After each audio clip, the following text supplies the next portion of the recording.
अगर मैं अभी आपसे एक सवाल पूछ लूँ कि ये कार रेस्ट में है या मोशन में है, तो आपका क्या जवाब होगा?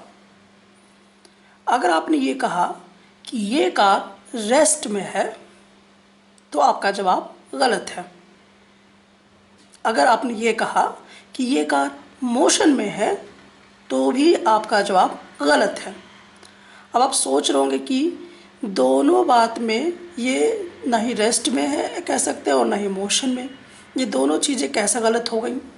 तो कहने का अर्थ ये है कि मेरा सवाल ही दरअसल गलत था। गलत इसलिए था क्योंकि सवाल ऐसा होना चाहिए था कि ये कार किसके रिस्पेक्ट में रेस्ट में है या मोशन में है। तो ये कार रेस्ट में है या मोशन में है, ये पता लगाने के लिए मुझे ये पता लगाना होगा कि इसका रेफरेंस पॉइंट क्या है। मतलब ये किसके रिस्पेक्ट में रेस्ट में है या मोशन में है, हमें इसकी सराउंडिंग्स के तरफ ध्यान देना होगा।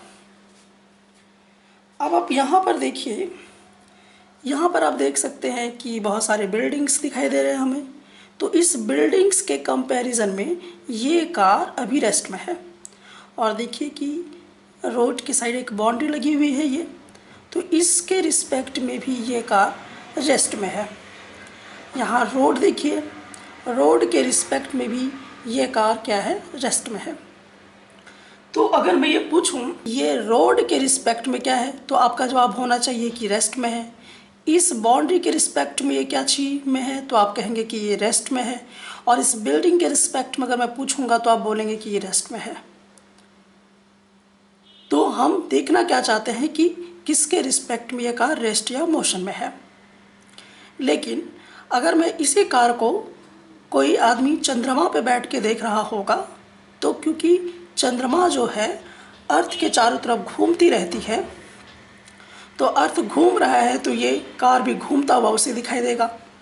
तो चंद्रमा में बैठा हुआ आदमी इसे किस तरह से देख रहा होगा, मोशन करते हुए देख रहा होगा। लेकिन अभी आप इसको कैसा देख रहे हैं, रोड के रिस्पेक्ट में या बाउंड्रीज के रिस्पेक्ट में या फिर इस बिल्डिंग्स के रिस्पेक्ट में। लेकिन अगर मैं इस रोड, बाउंड्री और बिल्डिंग के रिस्पेक्ट में ये आपको मोशन में दिखाई देना शुरू करेगा, तो देखिए आप क्या देख रहे हैं कि रोड के रिस्पेक्ट में और बाउंड्री के रिस्पेक्ट में और बिल्डिंग के रिस्पेक्ट में ये मोशन में हमें दिखाई दे रहा है। सो हमारे लिए एक इम्पॉर्टेंट कंक्लूज़न ये आता है कि हम बिल्कुल ऐसे डिसाइड नहीं कर सकते हैं कि वो रेस्ट में है या मोशन में है।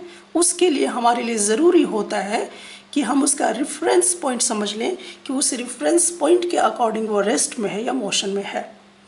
तो हम देख लिए कि अभी अगर ये कार चलती है तो इस रोड के रिस्पेक्ट में ये मोशन में आ गई और बाउंड्री के रिस्पेक्ट में भी मोशन में आ गई और देखिए बिल्डिंग के रिस्पेक्ट में भी मोशन में आ गई।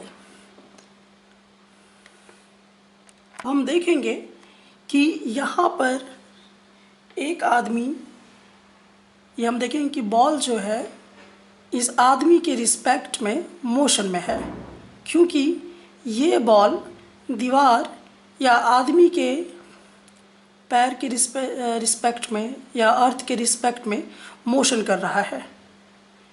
और आप देखिए कि एक लड़की बगल में झूला झूल रही है। तो ये हमें बताता है कि जो झूले का पिलर लगा हुआ है उसके रिस्पेक्ट में ये मोशन में है और ग्राउंड के रिस्पेक्ट में भी ये मोशन में है। तो कोई भी बॉडी रेस्ट में है या मोशन में है, उसका जजमेंट हम उसके रेफरेंस पॉइंट से कर रहे हैं। तो झूला का जो हमारा पिलर है वो एक्चुअली रेफरेंस पॉइंट का काम कर रहा है, या अर्थ जो है वो रेफरेंस पॉइंट का काम कर रहा है। तो हम देख रहे हैं कि उस रेफरेंस पॉइंट के अकॉर्डिंग ये मोशन में था। अब आप देख सकते हैं कि यहाँ पर अब हम रिस्पेक्ट को देख नहीं पा रहे, तो अब ये इसी पिलर के रिस्पेक्ट में रेस्ट में आ चुकी है। और देखिए ये बॉल किसी के रिस्पेक्ट में मूव नहीं करता आ रहा, ना ही इसके अर्थ के रिस्पेक्ट में और ना ही तो इस आदमी के रिस्पेक्ट में, इसीलिए बॉल हमें रेस्ट में दिखाई दे रही है। बट जैसे ही हम इसको इसके रिस्पेक्ट से बदल देंगे तो हमें ये मोशन में दिखाई देना शुरू करेगा। इस फिगर को अगर हम देखें तो यहाँ पर एक हमारे पास कार है और इस कार को अगर अभी हम इस पेड़ के रिस्पेक्ट में देखें तो ये कार मोशन नहीं कर रहा है।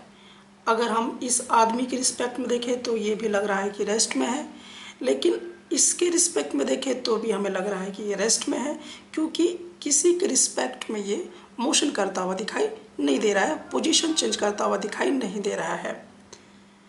तो अगर इस कार को मैं इनके जो रेफरेंस पॉइंट है, तो रेफरेंस पॉइंट हम किसे कह रहे हैं, जिस पॉइंट से ये अपना पोजीशन बदलेगा। तो अगर मान लीजिए पेड़ से अपना पोजीशन बदल लेता है तो हम कहेंगे कि ये कार मोशन में है। अगर इस आदमी भी इसका यहाँ पे जो खड़ा आपको दिखाई दे रहा है, ये भी रेफरेंस पॉइंट कहलाएगा, क्योंकि इस पॉइंट से इसकी पोजीशन बदल अगर जाती है तो हम कहेंगे कि कार मोशन में है। या फिर यहाँ पर या यहाँ पर। अब हम देख सकते हैं कि जैसे ही 2 सेकेंड होता है तो 2 सेकेंड के बाद ये कार यहाँ से, देखिए इस कार की पोजीशन इस पेड़ से बदल गई। तो ये पेड़ क्या है, इसके लिए रेफरेंस पॉइंट है। तो रेफरेंस पॉइंट से इस कार की पोजीशन बदल गई, इसलिए हम कहेंगे कि कार अब मोशन में है। यहाँ पर ये जो पर्सन है ये भी इसके लिए रेफरेंस पॉइंट बन सकता है। तो यहाँ हम देखते हैं कि इस रेफरेंस पॉइंट से इस कार की पोजीशन बदल गई, तो हम कहेंगे कि कार मोशन में है। इन द सेम वे आप यहाँ पर भी देख सकते हैं कि इसके रिस्पेक्ट में भी कार बहुत दूर चली जा चुकी है, तो हम कहेंगे कि ये भी इसका रेफरेंस पॉइंट है और इसके रिस्पेक्ट में ये कार मोशन कर रही है। और देखिए ये तो बहुत दूर था, लेकिन अब ये धीरे धीरे इसके करीब आ चुका है, तो हम कहेंगे कि ये भी इसका रेफरेंस पॉइंट है और इस आदमी के रिस्पेक्ट पे ये कार मोशन कर रहा है। या जैसा आप लोगों ने इस गेम को खेला भी होगा, अगर मान लीजिए कि ये पर्सन इधर, मान लीजिए कि ये हमारा मून है, अगर ये पर्सन मून को देखता है और मून को देखते देखते ये अगर आगे की तरफ दौड़ते हुए जाता है, ये आगे की तरफ दौड़ के जा रहा है, तो हमें क्या होगा, और यहाँ पर एक आदमी चुपचाप बैठ के इसको ऑब्जर्व कर रहा है। तो यहाँ पे देखिए ये मून एक ही सिचुएशन पे 2 अलग अलग कैसे मीनिंग निकालेगा। अगर ये आदमी दौड़ते दौड़ते इस मून की तरफ देखता है तो इस आदमी को लगेगा कि मून भी उसके पीछे पीछे दौड़ रहा है, लेकिन जब ये आदमी इस मून को देखता है तो ये मून उसको वहीं का वहीं दिखाई देता है। कहने का अर्थ कि जब इस अपने रिस्पेक्ट में ये इस मून को देखता है तो ये मून इसको मोशन में दिखाई देता है, बट यही मून इसके रिस्पेक्ट में रेस्ट में दिखाई देता है। तो एक ही सिचुएशन पर ये मून किसी के लिए रेस्ट बन रहा है और किसी के लिए मोशन भी बन रहा है। इसीलिए हम ये कह सकते हैं कि मोशन ऑलवेज रिलेटिव हुआ करता है, ये एब्सोल्यूट नहीं हुआ करता है। ये ना ही तो हमेशा के लिए किसी के लिए रेस्ट होगा और ना ही हमेशा किसी के लिए मोशन में होगा। ये डिपेंड इस बात पे करेगा कि उसे देखने वाला किस रेफरेंस पॉइंट से देख रहा है। अब क्या करें, अपने बाहों को फैला लें। बाहें फैलाने के बाद आप गोल गोल अपनी अवस्था पे घूमते रहिए, तो आपको ये पूरा बादल भी घूमता हुआ गोल गोल नज़र आएगा। लेकिन अगर कोई आदमी यहाँ से बैठ के ऑब्जर्व कर रहा है तो क्या रियल में बादल घूम रही है? नहीं घूम रही है। लेकिन जब ये अपने रिस्पेक्ट में देख रहा है इस बादल को तो ये बादल इसको घूमता हुआ नज़र आता है। लेकिन जब इसके रिस्पेक्ट में हम लोग देखेंगे, क्योंकि ये आदमी बैठा हुआ है, तो ये बादल इसको घूमता हुआ दिखाई नहीं देगा। कहने का अर्थ यहाँ पर वही हुआ कि बादल तो एक ही सिचुएशन था, लेकिन इसके लिए ये मोशन में दिखाई दे रहा है और इसके लिए ये रेस्ट में दिखाई दे रहा है। इसीलिए हम ये कह सकते हैं कि मोशन जो होता है ऑलवेज रिलेटिव होता है, ना कि एब्सोल्यूट हुआ करता है। अब थोड़ा देखिए कि अगर ये पर्सन ए है तो ये पर्सन क्योंकि मूव कर रहा है, तो ये जो स्काई है ये भी स्काई को क्या करते हुए नज़र आ रहा है? मूव करते हुए नज़र आ रहा है। तो अगर ए वाला मोशन में है और वो किसी दूसरे को भी देखता है तो ये एस भी इसके रिस्पेक्ट में मूव करता हुआ नजर आएगा। अगर ये ए पर्सन आकाश को देखेगा तो उसको घूमता हुआ नजर आएगा, और यहाँ पर ये भी इसको अगर देखेगा तो उसको घूमता हुआ नजर आएगा।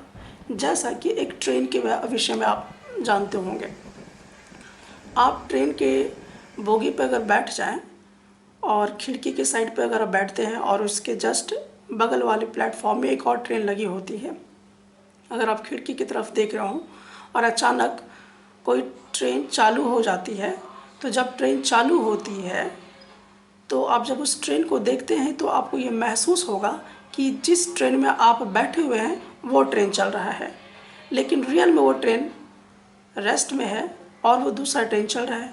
लेकिन आप चलती हुई ट्रेन से अपने आप को कंपैरिजन करते हैं तो आपको लगता है कि आपका भी ट्रेन मोशन कर रहा है। तो अगर कोई दूसरा चीज़ मोशन कर रहा है आपके रिस्पेक्ट में, तो आपको लगेगा कि आप भी उसके रिस्पेक्ट में मोशन कर रहे हैं। अब एक क्वेश्चन देखते हैं, ए अगर बी के रिस्पेक्ट में मूव कर रहा है तो क्या बी भी ए के रिस्पेक्ट में मूव कर रहा है? अब ये स्टेटमेंट ट्रू होगा या फॉल्स होगा? तो देखिए, ये स्टेटमेंट ट्रू होना चाहिए। क्यों होना चाहिए? तो ऐसा इसलिए होना चाहिए कि अगर ये ए वाला बी के रिस्पेक्ट में अगर मूव कर रहा है तो ये आदमी जब मूव करेगा तो ये बी वाला इस आदमी को मोशन में दिखाई देगा, और जब ये आदमी इसको देखेगा तो ये भी क्या करेगा, मोशन में इसको देख लेगा।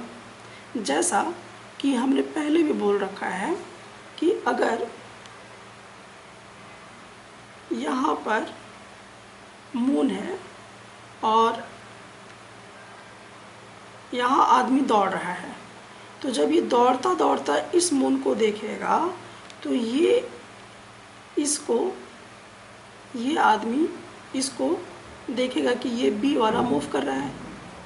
अगर कोई एस्ट्रोनॉट यहाँ बैठा होगा तो अगर ये इसको यहाँ से देख रहा होगा तो ये ए वाला पर्सन इसको मोशन करते हुए दिखाई देगा।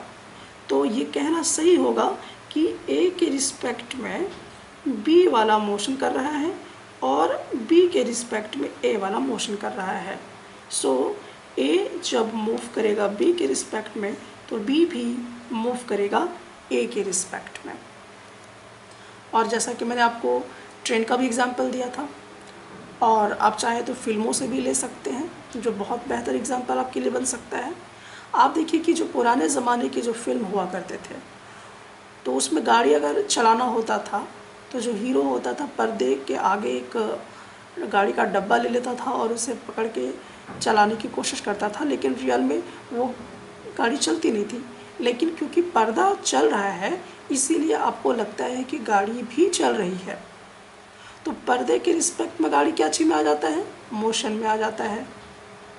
तो हम इसमें क्या देखते हैं कि अगर ए वाला बी के रिस्पेक्ट में अगर हम देखते हैं, अगर ए वाला मूव कर रहा है बी के रिस्पेक्ट में तो बी वाला भी मूव करने लगता है ए के रिस्पेक्ट में। तो पर्दा अगर चल रहा है तो लगेगा कि गाड़ी चल रहा है।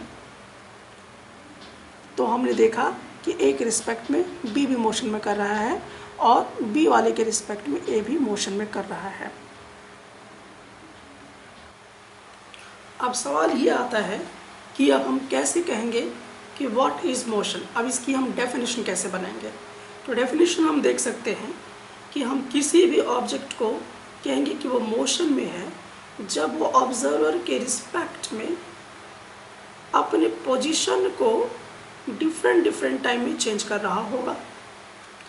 तो जैसे कि देख लीजिए, यहाँ पर एक ऑब्जेक्ट है और यहाँ पर एक ऑब्जर्वर है। तो ये ऑब्जर्वर देखा कि 9 बजे के तकरीबन ये यहाँ था, इसकी पोजीशन, और फिर देखा कि जैसे ये कुछ और समय ले लेता है, 5 बज जाता है, तो ये कहीं और पहुँच जाता है। तो टाइम के रिस्पेक्ट में इस ऑब्जेक्ट का पोजीशन क्या हो रहा है, बदल रहा है। तो टाइम के रिस्पेक्ट में ये ऑब्जर्वर देख रहा है कि इसकी पोजीशन इससे क्या हो रही है, बदल रही है, तो हम कहेंगे कि ये मोशन में है। सो मोशन में कहने के लिए हमारा डेफिनेशन कहता है ऑब्जेक्ट मोशन में तभी कहलाएगा with respect to an observer. हमें इसे ऑब्जर्वर के रिस्पेक्ट में देखना है, जिसको हम लोग रेफरेंस पॉइंट भी कहा करते हैं। और अगर ये ऑब्जेक्ट डिफरेंट पोजीशन को डिफरेंट इंस्टेंट ऑफ टाइम में कवर कर लेता है, तो हम कहेंगे कि ये ऑब्जेक्ट इस ऑब्जर्वर के लिए मोशन में है। अब हम देखेंगे डिस्टेंस एंड डिस्प्लेसमेंट क्या होता है। तो डिस्टेंस जो होता है ये total length of the actual path हुआ करता है, और डिस्प्लेसमेंट जो होता है चेंज इन पोजीशन होता है। तो अब इन सभी को हम बारीकी से समझने की कोशिश करते हैं कि आखिरकार डिस्टेंस और डिस्प्लेसमेंट क्या है। अब देखिए कि ऑब्जेक्ट एक इस पाथ से ऐसे जा सकता है वाई तक, या तो ऑब्जेक्ट ऐसे होकर ऐसे जा सकता है, या तो फिर ऑब्जेक्ट ऐसे घूमकर जा सकता है। तो हम यहाँ पर देख रहे हैं कि ये जो पाथ 1 है और पाथ 2 है, ये दोनों एक्चुअल लेंथ को बता रहे हैं कि ऑब्जेक्ट कैसे जा रहा है, कितना डिस्टेंस कवर कर रहा है। तो ये पाथ 1 और ये पाथ 2 ये हमारा एक्चुअल में डिस्टेंस को दिखाता है, जबकि ऑब्जेक्ट अगर ऐसे जाता है तो ये पाथ 3 जो है वो डिस्प्लेसमेंट को बताता है। ऐसा इसलिए क्योंकि अगर हम ये पाथ 3 लेते हैं तो ये स्ट्रेट लाइन है और इसके बीच में 2 पॉइंट है, ये इनिशियल पॉइंट है और ये फाइनल पॉइंट है। तो डिस्प्लेसमेंट हमेशा क्या होता है, डिस्टेंस से छोटा होता है। तो ये पाथ 1 और पाथ 2 से छोटा भी है और इस डिस्टेंस पर 2 पॉइंट भी है, इसीलिए हम कहेंगे कि ये जो हमारा होगा ये हमारा डिस्प्लेसमेंट हुआ करेगा और बाकी ये सब हमारा डिस्टेंस हुआ करेगा। अब हम देखते हैं कि पर्सन अगर ऐसे जाता है तो ये 20 मीटर लगता है, और जब पर्सन ऐसे घूम के जाता है तो ये 30 मीटर डिस्टेंस ट्रैवल करता है। तो जो लॉन्गेस्ट वाला और टेढ़ा होता है वो हमारा डिस्टेंस होता है। तो ये हमारा क्या हो गया, डिस्टेंस हो गया। लेकिन अगर ये रास्ता हम देखें तो ये 30 से छोटा है, शॉर्टेस्ट है, स्ट्रेट है, इसीलिए हम कहेंगे कि ये हमारा डिस्प्लेसमेंट है। तो डिस्प्लेसमेंट ऑलवेज डिस्टेंस से छोटा होता है। और मैंने पहले ही बताया कि डिस्टेंस और डिस्प्लेसमेंट दोनों सेम तभी हो सकते हैं जब सेम स्ट्रेट लाइन में और सेम डायरेक्शन में दोनों चल रहा होगा। डिस्प्लेसमेंट के विषय में एक बात और भी हमें जान लेनी चाहिए कि डिस्प्लेसमेंट में हमेशा डायरेक्शन का जिक्र किया जाता है।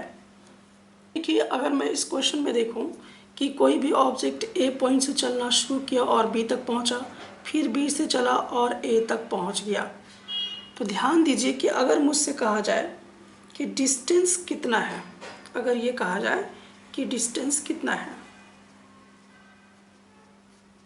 तो देखिए डिस्टेंस क्या होता है, पहले तो आदमी ए से बी गया तो डिस्टेंस ए बी हो गया, फिर यही आदमी बी से ए तक गया तो total distance A B plus B आ गया।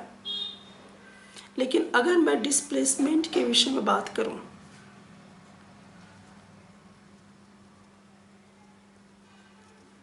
तो डिस्प्लेसमेंट में क्या होगा कि जहां से ये चलना शुरू किया था वापस वहीं पर आ गया, मतलब जो इसका इनिशियल वैल्यू था वही फाइनल वैल्यू हो गया। तो हम डिस्प्लेसमेंट निकालते कैसे थे, तो डिस्प्लेसमेंट निकालने का तरीका है final position minus initial position. तो देखिए फाइनल पोजीशन ये आके रुका कहाँ पर, ए पर, और इनिशियली चलना कहाँ से शुरू किया था, ए से, तो जब हम ए और ए को कैंसिल कर देंगे तो वैल्यू क्या आएगा, 0 आएगा। सो डिस्प्लेसमेंट में हम ये देखते हैं कि मैग्नीट्यूड 0 भी हो सकता है, जबकि डिस्टेंस में मैग्नीट्यूड 0 नहीं होता है। तो डिस्प्लेसमेंट जहाँ से शुरू करते हैं और वहीं पे जाकर हम रुक जाते हैं, मतलब initial position is equal to final position जब हो जाता है तो डिस्प्लेसमेंट 0 मिलता है। किसी ऑब्जेक्ट ने ए से चलना शुरू किया और ए से बी चला, तो हम इसमें पता लगाना चाहते हैं कि डिस्टेंस कितना होगा। तो डिस्टेंस हम कैसे निकालेंगे, कोई ऑब्जेक्ट ए से बी चला तो ए बी डिस्टेंस होगा, प्लस बी से सी चला तो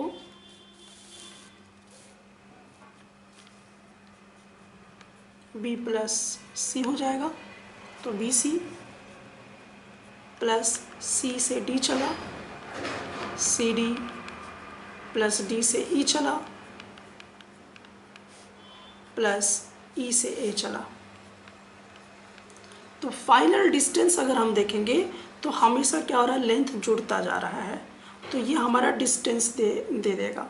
लेकिन अगर हम डिस्प्लेसमेंट की बात करते हैं तो डिस्प्लेसमेंट क्या होगा,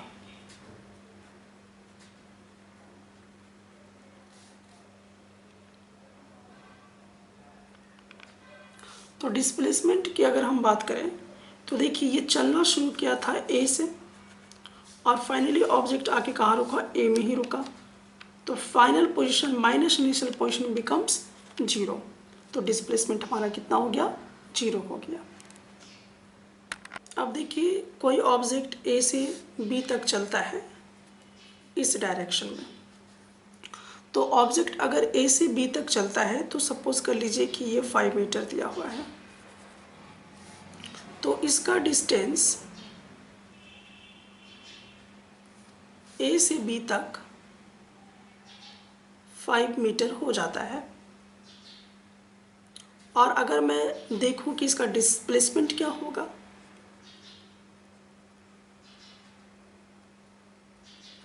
तो डिस्प्लेसमेंट भी इतना ही होगा, that is 5 metre.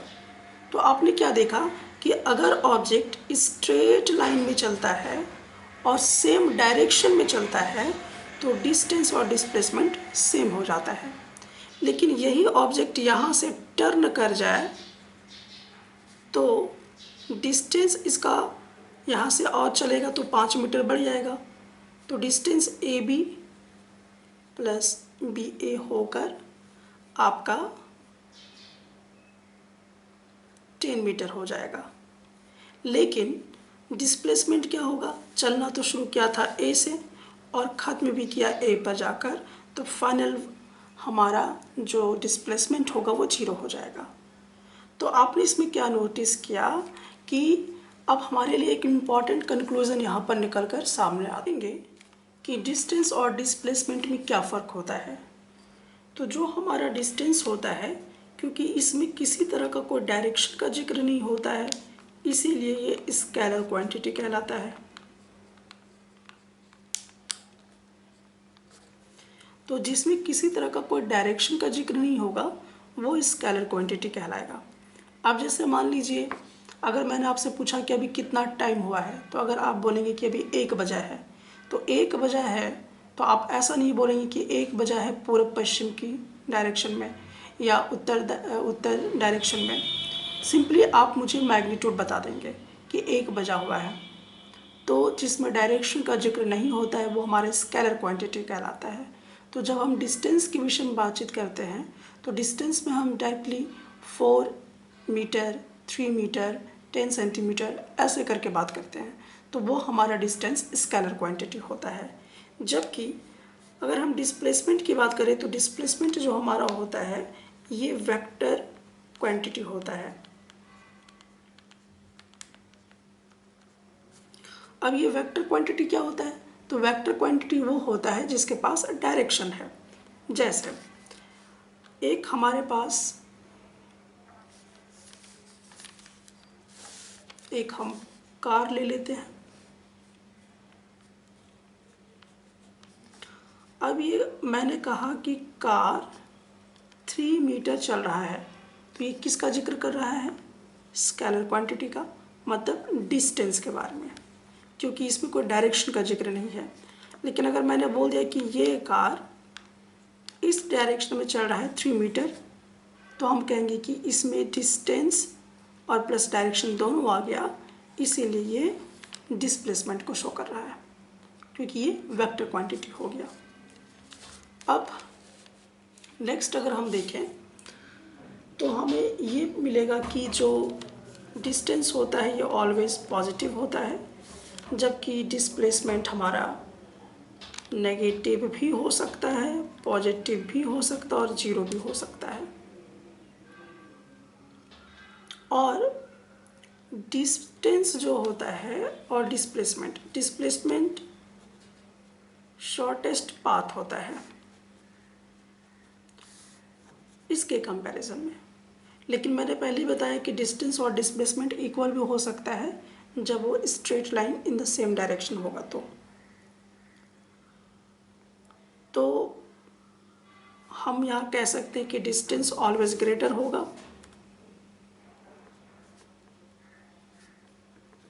It is always greater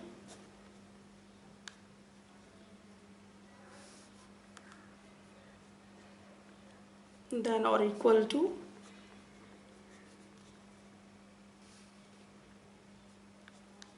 the displacement.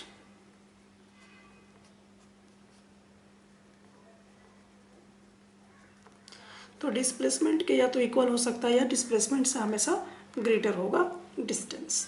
तो आपको इन सब चीज़ों को, छोटे छोटे पॉइंट्स को दिमाग में रखना है और डिस्टेंस डिस्प्लेसमेंट के बारे में जिक्र हमारा हो जाता है। बट इसे अभी हम लोग क्लियर करेंगे थोड़ा सा न्यूमेरिकली।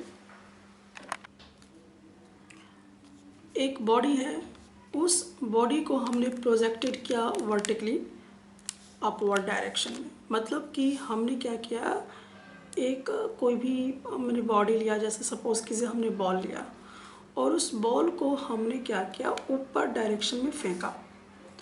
तो जब हमने उसे ऊपर डायरेक्शन में कुछ सेकंड्स के लिए फेंका तो ये कुछ ना कुछ क्या क्या होगा, हाइट को अटेन किया होगा, कुछ दूरी तक गया होगा।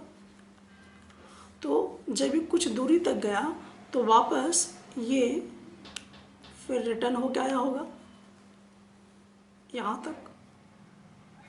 तो अब हमें इस क्वेश्चन में ये पता करना है कि टोटल डिस्टेंस क्या होगा।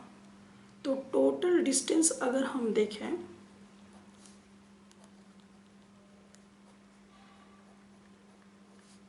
टोटल डिस्टेंस अगर देखें तो सबसे पहले h तक गया, फिर उतना ही h रिटर्न हो गया आया, तो ये होगा। तो टोटल डिस्टेंस हमारा 2h होगा। अब हम बात करते हैं किसकी, डिस्प्लेसमेंट की बात करते हैं। तो डिस्प्लेसमेंट में हमारे पास क्या होगा,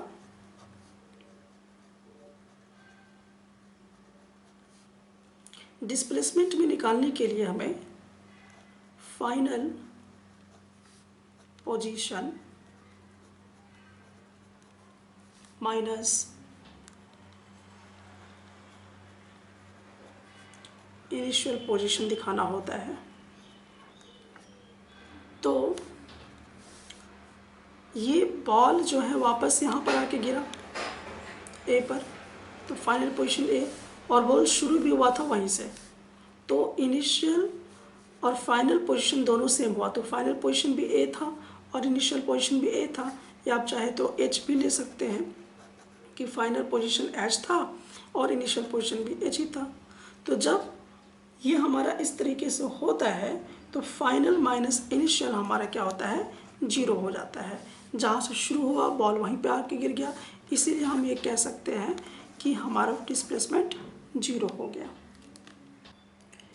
एक पार्टिकल है और ये पार्टिकल 3 मीटर ईस्ट की तरफ चलता है, देन 4 मीटर नॉर्थ डायरेक्शन में चलता है। सवाल है कि नेट डिस्टेंस कितना होगा और नेट डिस्प्लेसमेंट कितना होगा, वो हमें पता करना है। तो इसको हम लोग सॉल्व करते हैं। हमें पता होना चाहिए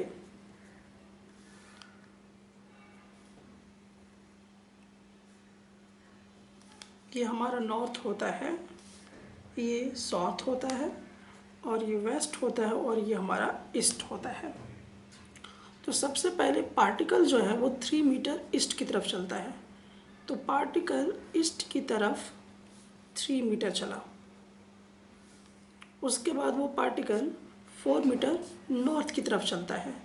तो वो पार्टिकल नॉर्थ की तरफ 4 मीटर चलता है। अब हमें पता करना है कि नेट डिस्टेंस क्या होगा।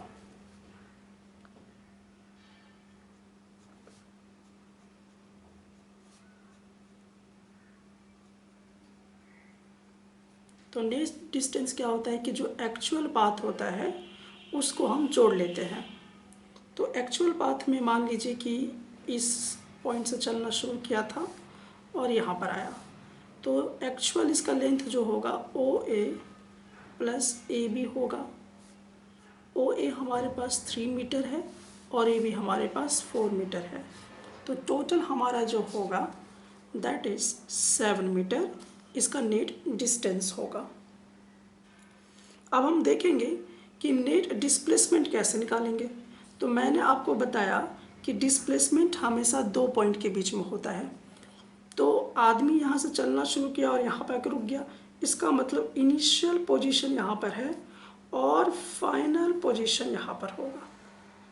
और देखिए 2 पोजीशन आ गया और ये स्ट्रेट होगा और इन सबसे छोटा होना चाहिए। तो ये हमारा टोटल डिस्प्लेसमेंट बता देगा।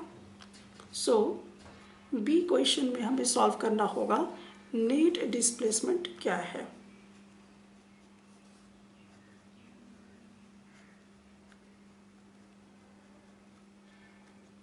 तो नेट डिस्प्लेसमेंट हमारा क्या होगा, हमें पता है कि ये 2 अगर एक्सिस हैं तो इसके और इसके बीच में 90 डिग्री है, तो यहाँ पर हमने 90 डिग्री ले लिया। अब ये राइट एंगल ट्रायंगल हो गया, तो हम पाइथागोरस थ्योरम अप्लाई कर सकते हैं। तो पाइथागोरस थ्योरम के अकॉर्डिंग ये हमारा हाइपोटेन्यूस हो जाता है। OB का square is equal to OA का स्क्वायर प्लस AB का स्क्वायर। अब OA हमारे पास कितना है 3 का स्क्वायर और AB हमारे पास 4 का square, that is 9 plus 16 which is equal to 25। But मुझे चाहिए क्या, ये OB की वैल्यू चाहिए, तो हम इस पर रूट करेंगे, दैट इज़ 5 मीटर।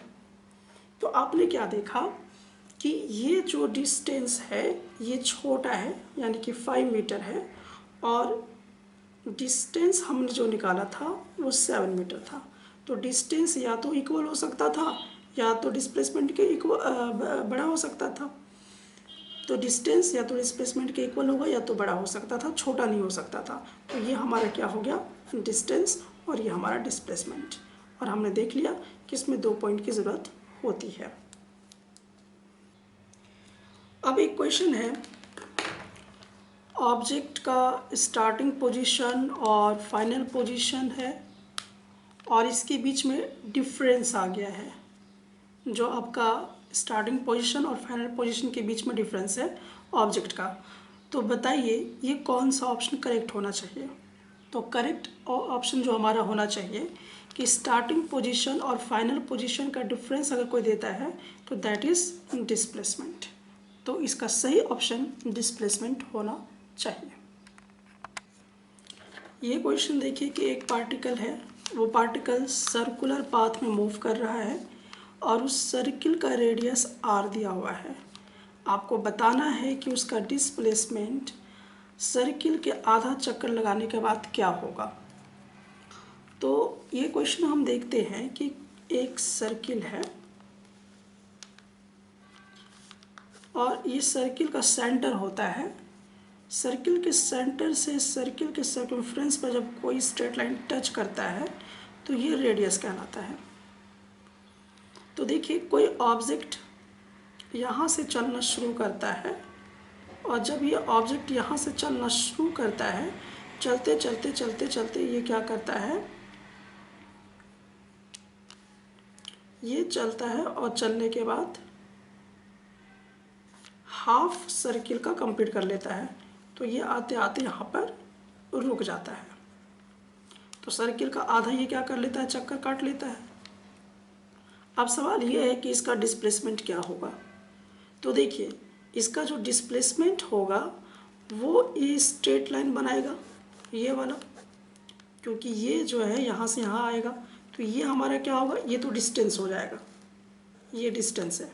लेकिन जब ये इनिशियल पोजीशन है और ये फाइनल पोजीशन है, तो यहाँ से यहाँ आएगा, तो इसके लिए एक स्ट्रेट लाइन की ज़रूरत पड़ेगी, जो कि ये होगा।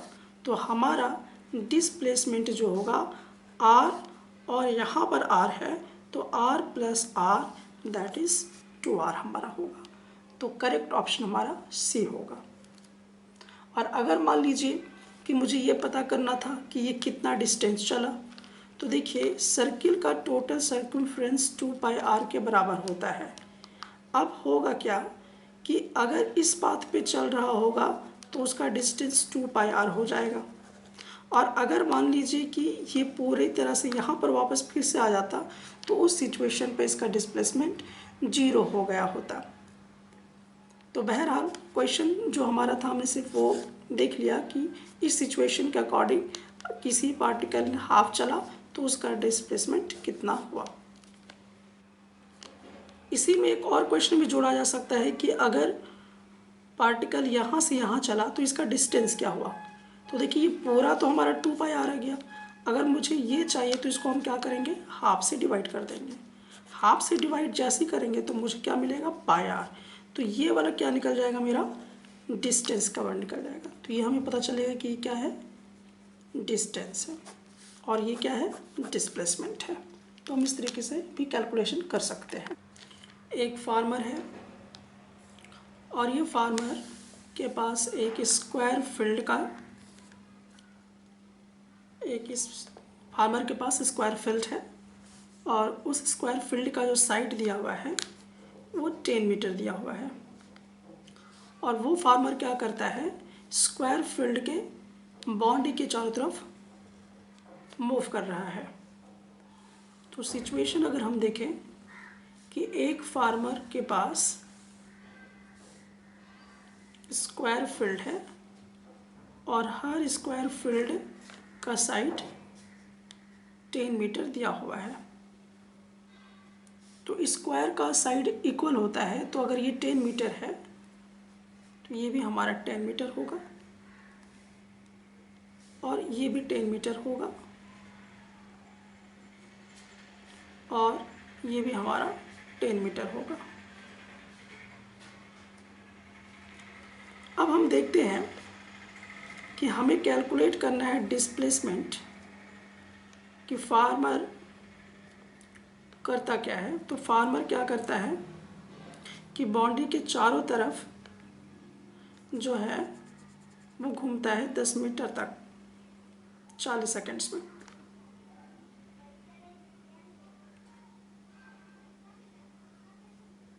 तो फार्मर 40 सेकंड्स तक बाउंड्री के चारों तरफ घूमता है।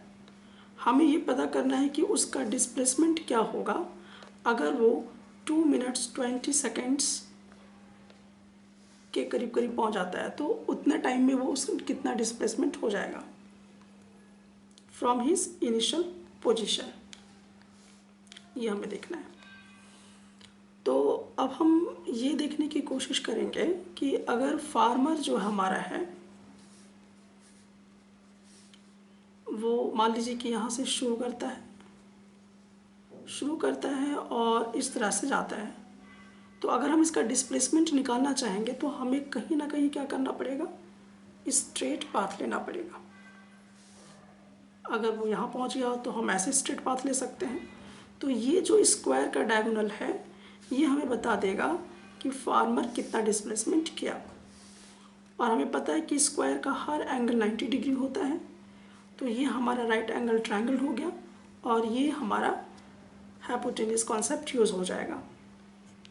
सो AC हमारा हाइपोटेन्यूज होगा, देन ए बी का whole square plus B C का होल स्क्वायर हो जाएगा। अब हम क्या चाहते हैं कि ये डिस्प्लेसमेंट निकालना चाहते हैं, क्योंकि फार्मर अगर यहाँ से यहाँ गया होगा तो ये इनिशियल होगा और ये फाइनल होगा। तो यहाँ से यहाँ जाएगा तो मुझे शॉर्टेस्ट रास्ता यही वाला मिलेगा, जो कि इससे शॉर्ट होगा और स्ट्रेट भी है। तो ए बी हमारे पास कितना होगा, 10 का whole square plus B C का 10 का होल स्क्वायर। तो ये आएगा, दैट इज़ 200। रूट से हमें ए सी मिल जाएगा। हम इसको चाहे तो और भी ब्रेक कर सकते हैं, दिस टाइप।